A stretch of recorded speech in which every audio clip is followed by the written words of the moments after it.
maybe with politicals, but it's around changing the 30 to 40s. Our marketing models is bespoke to any customers all over the world, and we can make any models, any need for marketing strategy to any customer portfolio of ours. Innovation is always there in our company. We do have 2 different laboratory and 2 different search and development in, especially in France and in Turkey at the moment. So we always make a new innovation. We develop new product range, especially in texture finish. We are your partner, especially Basco products at the moment. These are our product range: decorative, exterior, interior, primary insulation, putty and plaster, rod and border, roof and synthetic. Some of our elegant effect finish, decorative range, elegant they are, I guess. Here are factories and offices where all the great decoration ideas are always present. And we, as a team, we just want to conquer the world with our trusted customers like Basco. With Basco paints, with Basco products, we just start business like more than 15 years ago. This is really pride for us because we always be really well connected. We always really develop ourselves by giving the best range and always take care of each other. Here we just supply for Basco products at the moment some decorative range. This is Attracto Gold, Attracto Silver. That's stucco, deco stucco. This is crystalline, which is with glitters. That one is Dogamin with natural stone. This product especially just in Turkey at the moment because it's a special mine product. And it just can be one color because it's a natural mine product. And you can find it in Basco products only at the moment. This is also our glass plaster product, which is really well going in Basco, and it looks really elegant. And just take this opportunity to thank you, and I hope you're enjoying your night, and thank you for your patience. Thank you very much. All right, I think we are doing well with time, seeing how much we are behind, but we are getting into the big speeches. So I would like to invite the PS, Professor Mariga Mwangi, who will come and give us a few words of wisdom before inviting Professor Jacob Kaimenyes, the chief guest. Good evening. Good evening to you all. I am definitely very excited to be here among architects. I'm an architect myself, or as we say, as we get older, I used to be an architect because now we've moved into administration and institutional management, but my heart remains in my original profession as an architect. My pride is in the edifices that I've helped put up in a professional practice. My pride is and my joy is in surfaces that I see in here. I see a lot of young people who have passed through my hands, who have helped shape into even greater architects than I ever dreamed to be. And this, in a sense, would really be the pivotal aspect of my message. Why would we want to celebrate excellence on an evening like today? The primary reason to promote excellence is because human advancement is actually driven by excellence, by enterprise, by hard work. This is how we drive ourselves. This is how we've driven ourselves from ancient civilization, from collapsing civilizations. This is how we revive our cultures, through hard work and enterprise. And the value of enterprise, we need to be able to see it in simple analogies. These are terms we use a lot in architecture. Metaphors and analogies that our young people need to have a greater future than the present that we have. And the way for them to see in this future, practically, is for them to stand on our shoulders, all right? And if you want to see them very far, to see very far beyond the horizons, then the shoulders they stand on would need to be very high. This is the reason why we elevate excellence.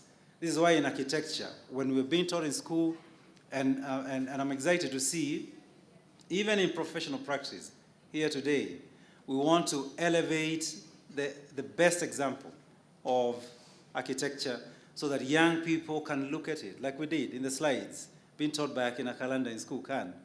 The many slides we used to see of Akina Louis Khan and Ms. Van der Rohe and the likes, you know, they inspired us, and I'm sure we all left school saying, I will be a better architect. This is an achievable dream. So really, this is a central element of my short message today, that I'm encouraged, and I think we should continue in this tradition. We should build onto it as much as possible. I have dabbled with a little bit of design theory in architecture in my days, and I came across an interesting concept that I also want to share today, a concept that we're defining as imageability, not Kevin Lynch image of the city, imageability. And I'm experimenting with one of my students, who now is an architect by his own rights, practicing here in Kenya. We crafted this definition of imageability. If anything is imageable, it needs to be like the thing you fall in love with. And I think we're not too old, some of us, even though we have gray hair, we still remember those days.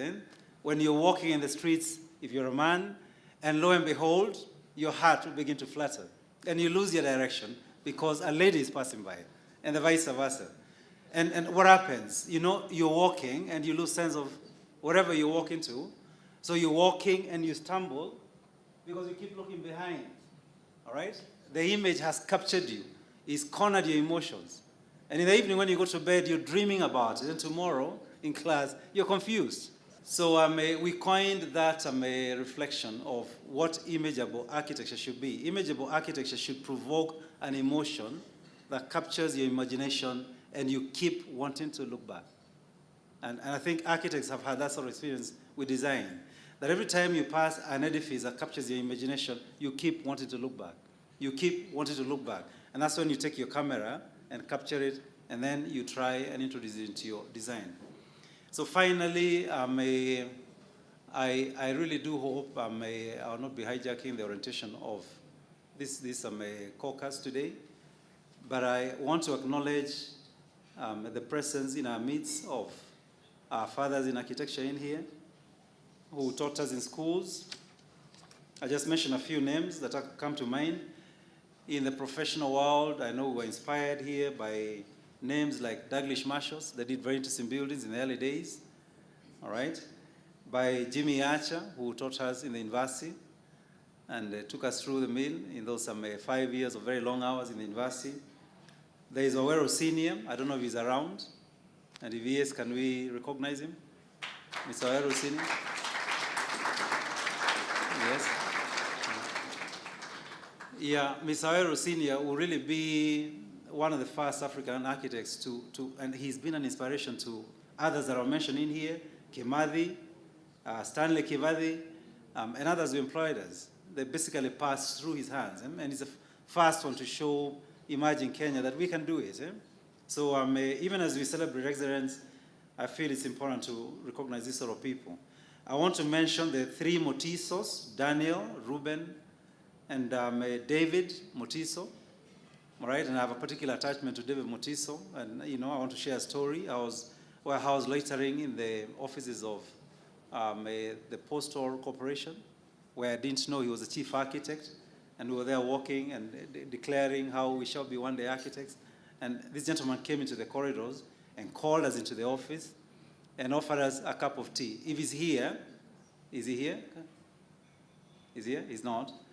But offered us a cup of tea and started an interesting process that we've maintained with him, directly and indirectly, of mentoring.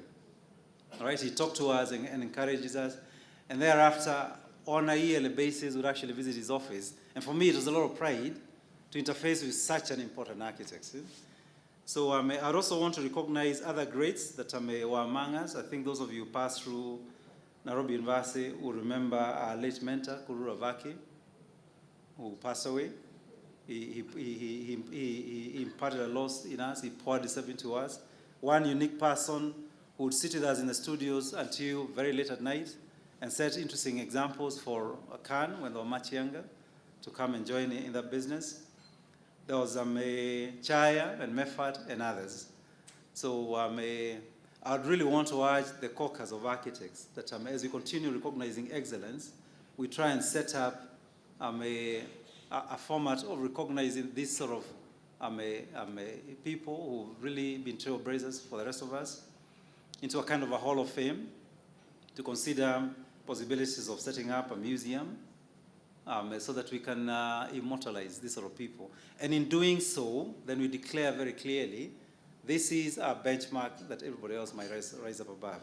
Thank you very much. Apparently, it will be my privilege this evening to call upon our guest of honor, my CS. CS, Professor Jacob Kaimenyi, who is the CS in charge of the Ministry of Lands, Housing, and Urban Development. Please welcome Professor Kaimenyi.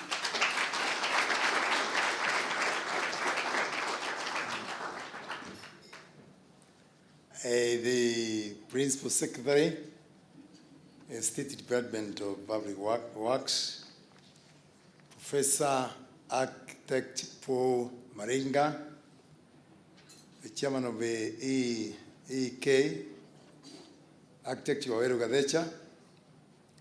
I think he's the President, not the Chairman. President, isn't it? It feels good to be called a President. And of course, the Chairman of the chapter here. For want of time, allow me, ladies and gentlemen, to say in the Kenyan style, all protocols observed. Na tusalimiane hewani. Can we greet each other in there? Ladies and gentlemen, it's a great honor for me to join you today during this year's Awards of Excellence in Architecture. I wish to congratulate all the award nominees for their marvelous and ingenious effort. That the Architectural Association of Kenya is tonight awarding excellence in this noble profession is a clear indication of the direction which the construction industry is taking. I am not, ladies and gentlemen, oblivious to the fact that the nominees have been thoroughly sifted and only the deserving game changers with an eye for creativity and innovation are being awarded tonight. There was a time I was flying from South Africa and I read about the qualities of great men and women, those who succeed. And one of their key characteristics is an eye for detail. So when you talk about an eye for creativity, it's not unusual. It's not surprising that those people we are going to award today have achieved what they have achieved. I'm also aware that these awards are based on demonstrated excellence in several things. One of them is work. Sometimes if we forget leadership, wherever we are, in our big or small environment, what leadership are we offering? The other key aspect is innovation, particularly thinking outside the box. As we say in this government, business unusual. Because if we are continuously improving, then of course we shall see change in our architectural designs and have many, many things that we do. The other one is corporate social responsibility. That's one of the factors, really. And these people have demonstrated that. Because there are many of us who, even after going through the rigors of academia, supported by many people, who do not sit down to say asante and return something from the very public that we benefited from. And of course, finally, they have demonstrated technology, use of technology. These are men and women who are not technophobic. It's fantastic. The recipients of these awards need to know, however, that their wants are not ends in themselves. After you reach somewhere, you sit on your laurels. That's not the way it should be. They are instead a means to an end, which is to develop and maintain world-class sustainable infrastructure that is not only aesthetically appealing, but also functional. I was listening to an architect some time back, about a month ago, from the University of Nairobi, and talked about the history of designs and the teachers who have taught them. And I was amazed. The teachers he quoted were basically from outside this continent. And I was very uncomfortable because I believe from within you, you can get best architects from this continent or elsewhere. Isn't it true? So let us praise our men and women, and they are here. I've heard of the Kimadis of this world. And somebody was saying we don't know who designed that KCC or something. I think we need to know. And can something good come from this country? I want to believe the answer is yes. We cannot be copycats, but from others. We should be able to, by way of innovation, come up with our designs that are special, so that the people can say, go to Kenya, our motherland, and find how things are done. The Kenyan building for professionals have indeed proved to be dexterous and innovative in their handling of the environment. It is the talent that AAK wishes to share up on by awarding excellence tonight. Because there are things, there are moments, ladies and gentlemen, you do very well. You work so hard, and you wonder whether people appreciate what you have done. So today we are here to do that. Our skills based in all fields, and not only in architecture, continues to grow. More specifically, the construction industry is dynamic, with constant changes in technologies, methods, processes, and consumer demands. The professionals and professional bodies must therefore look for ways to accommodate these dynamics without compromising quality. This calls for an introduction of new ways of doing business, conforming old ways to the new industry demands, and thinking forward to anticipate and get ready for changes in the industry. In a nutshell, going forward, AAK should strive to award innovation in design philosophies and packaging, construction, use of materials, and the general offer of services to the society. Ladies and gentlemen, as a cabinet secretary responsible for registration and regulation of architects, research, and standards for construction in industry in Kenya, I have no doubt in my mind that these awards will be a benefit to the profession and to the construction industry in general. We welcome the Excellence Award awarded here tonight to contribute to the development of the sector that has been a bedrock of Kenya's robust economy. Indeed, this industry, which this profession greatly contributes in, is internationally recognized as a key indicator about the soundness of the economy in general. To this end, therefore, as more government and private expenditure is directed to the sector, the players, and you are the players, you need to match investments with appropriate creative designs. Again, I read in the press recently, in terms of ownership, Kenyans have the highest ownership of houses. We have the highest appetite in the world. Therefore, you are in the right industry. It's a challenge for you, yes? You measure up to that task of providing quality. The construction industry contributes in excess of $1 million jobs annually, and its contribution in GDP grew from 4.6% in 2013 to 11.1% in 2014. With government expenditure on housing increasing significantly, as you know, from 2.8 billion in 2010-2011 to 6.1 billion in 2013-2014. So really the built environment that contributes to provide opportunity for the current practice and growth in future, as evidenced by the completed private buildings, totaling about 28,679, and public buildings totaling 3,631 from 2010 to 2014. The estimated value of private building works completed for Nairobi County alone stood at 59.1 billion. It's a lot of money. The same high profile ought to be reflected within the professions that contribute to the sector.